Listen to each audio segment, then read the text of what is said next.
नमस्कार, जय हिंद, वंदे मातरम। स्वागत है आप सबका मध्य प्रदेश के सबसे बड़े न्यूज चैनल में। तो आइए दोस्तों, नजर डालते हैं मध्य प्रदेश के मुख्य समाचार टुडे ब्रेकिंग के साथ साथ एमपी राज्य की आज की बड़ी खबरों पर। साथ ही मध्य प्रदेश के किसानों, गरीबों, मजदूरों, बेरोजगारों, आम लोगों के साथ ही एमपी की माताओं बहनों को लेकर भी बड़ी खुशखबरी सामने आ रही है। साथ ही साथ मोहन यादव सरकार की तरफ से राज्य के अंदर 15 नए नियम लागू कर दिए हैं। इसके बारे में आपको जानना बेहद ही जरूरी है, नहीं तो आपको बहुत बड़ा नुकसान हो सकता है। तो इन सब की जानकारी आपको देंगे ही देंगे। साथ ही पेट्रोल, डीजल, सोना, चांदी, मंडी भाव, इनके ताजा भाव क्या है, इसकी जानकारी भी आपको बताएंगे। मध्य प्रदेश में मोहन यादव सरकार लाडली बहना योजना की किश्त को डबल करने जा रही है और साथ ही 20 जिलों में लाडली बहना योजना की 9वीं किस्त जारी हो चुकी है। तो यह किस्त कितनी आई है और कौन से जिलों में जारी हुई है, आपको यह किस्त कब मिलेंगी, इसकी जानकारी आपको वीडियो में बताएंगे। और लाडली बहना की किस्त डबल कब होगी, इसकी जानकारी भी बताएंगे। साथ ही साथ मध्य प्रदेश के मुख्य समाचार के साथ साथ मध्य प्रदेश की आज की तमाम बड़ी घोषणाओं के बारे में भी जानेंगे। लेकिन भाइयों बहनों, आप सबसे हाथ जोड़कर निवेदन है कि अगर आप मध्य प्रदेश के रहने वाले हैं तो आप हमारे इस चैनल को सब्सक्राइब जरूर करिएगा, ताकि आपको इस तरह की जानकारी और खबरें सबसे पहले देखने को मिले। तो चलिए शुरुआत करते हैं आज की पहली और बड़ी खबर के साथ। पंजाब के किसानों के दिल्ली कूच कल चौथा दिन था। शंभू बॉर्डर पर कल फिर हंगामा हुआ। किसानों ने बैरिकेडिंग की तरफ बढ़ने की कोशिश की तो हरियाणा पुलिस ने उन पर आंसू गैस के गोले बरसा दिए। शरीर पर गोले फटने की वजह से कई किसानों को चोटें आई हैं। उधर अंबाला में तैनात जीआरपी के एसआई हीरालाल की मौत हो गई। इसकी वजह आंसू गैस के गोले से दम घुटना बताई जा रही है।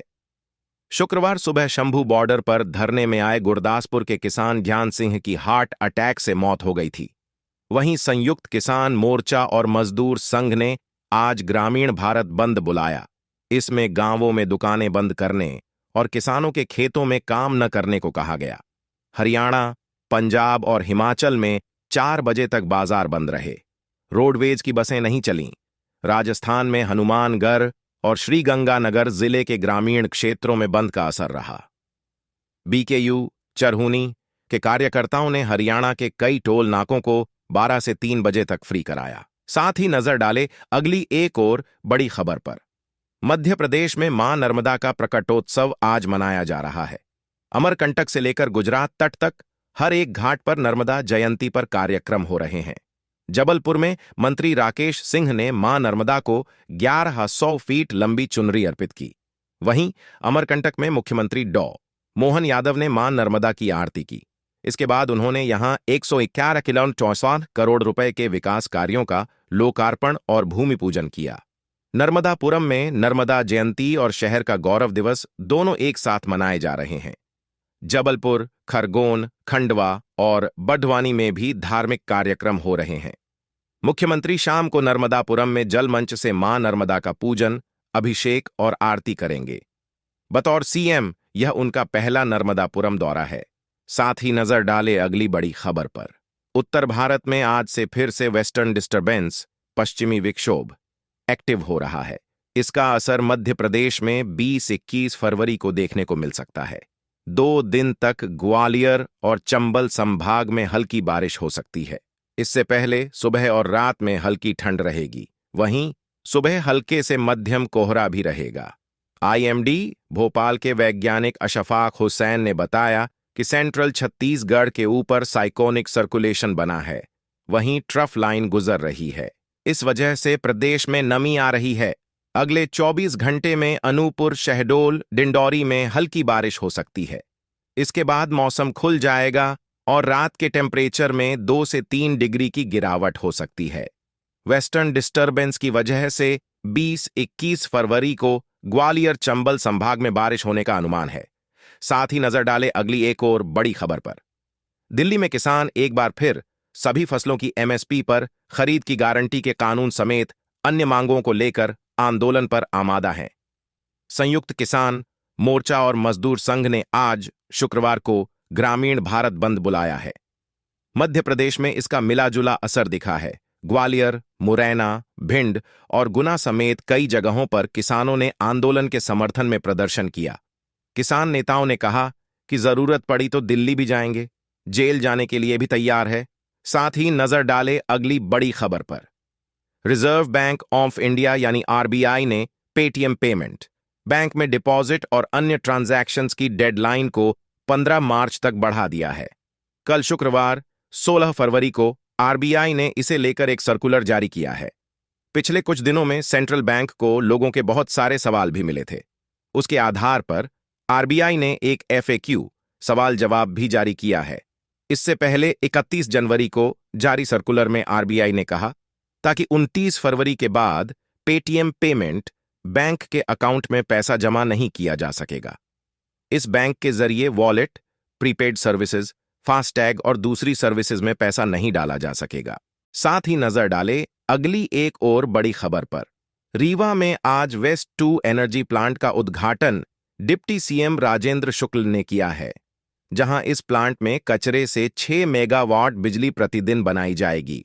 बता दें कि रीवा में 158 करोड़ की लागत से पहाड़िया में इस प्लांट का निर्माण किया गया है। इस अवसर पर राजेंद्र शुक्ल ने कहा कि ये कचरा शोधन प्लांट वेस्ट 2 एनर्जी पर आधारित है। यह रीवा और विंध्य के लोगों के लिए एक बड़ी सौगात है। उन्होंने कहा कि रीवा लगातार विकास के नए आयाम गढ़ता जा रहा है। रीवा के पहाड़िया में 28 नगरीय निकायों के कचरे से बिजली बनाई जाएगी। उन्होंने बताया कि इस प्लांट से प्रतिदिन लगभग 6 मेगावाट की बिजली बनाई जाएगी, जहां 300 से 350 मैट्रिक टन कचरे का डिस्पोजल प्रतिदिन किया जाएगा। पूरे कार्यक्रम के दौरान रीवा सांसद जनार्दन मिश्रा, रीवा कलेक्टर प्रतिभा पाल, नगर निगम आयुक्त संस्कृति जैन और क्षेत्रीय लोग मौजूद रहे। इस प्लांट के निर्मित हो जाने से वैज्ञानिक पद्धति से कचरे का निष्पादन होगा। कचरा जलने के बाद निकलने वाली राख का फिर से उपयोग किया जा सकेगा, जिससे पुराने एकत्रित कचरे का भी निस्तारण हो सकेगा और कचरे के जलने से उत्सर्जित होने वाली हानिकारक गैसों का उपचार कर वायुमंडल में छोड़ा जाएगा। साथ ही नजर डाले अगली बड़ी खबर पर। प्रधानमंत्री नरेंद्र मोदी ने शुक्रवार को वर्चुअली कार्यक्रम में राजस्थान में करीब 17,000 करोड़ के प्रोजेक्ट्स का शिलान्यास और शुभारंभ किया। इस कार्यक्रम में जयपुर को खातीपुरा सैटेलाइट स्टेशन की सौगात दी गई। साथ ही रेलवे, सड़क, ऊर्जा, पेयजल, पेट्रोलियम सहित अन्य विभागों के प्रोजेक्ट्स शामिल रहे। मोदी ने कहा है, केंद्र की बीजेपी सरकार ने बहुत ही महत्वपूर्ण योजना की शुरुआत की है। इसका नाम पीएम सूर्य घर है। इसका मतलब है मुफ्त बिजली योजना। इसके तहत सरकार की तैयारी हर महीने 300 यूनिट तक मुफ्त बिजली का इंतजाम करने की है। साथ ही पीएम मोदी ने मध्य प्रदेश के अंदर मुफ्त बिजली योजना की शुरुआत करने की घोषणा भी की। साथ ही नजर डाले अगली एक और बड़ी खबर पर। दिल्ली के मुख्यमंत्री अरविंद केजरीवाल ने तीसरी बार विधानसभा में विश्वास प्रस्ताव पेश किया। उन्होंने भाजपा पर उनके 7 विधायकों को खरीदने की कोशिश के आरोप लगाए। उन्होंने कहा कि इन विधायकों को 25-25 करोड़ रुपए ऑफर किए गए। विश्वास प्रस्ताव पेश करते हुए केजरीवाल ने केंद्र सरकार और भाजपा पर एएपी नेताओं को झूठे केस में फंसाने का भी आरोप लगाया। उन्होंने कहा, ये लोग शराब घोटाले की आड़ में गिरफ्तारी करके दिल्ली की सरकार गिराना चाहते हैं। हम बताना चाहते हैं कि इनकी इतनी कोशिशों के बावजूद हमारा एक भी एमएलए नहीं टूटा है। हमारे सारे विधायक एकजुट हैं।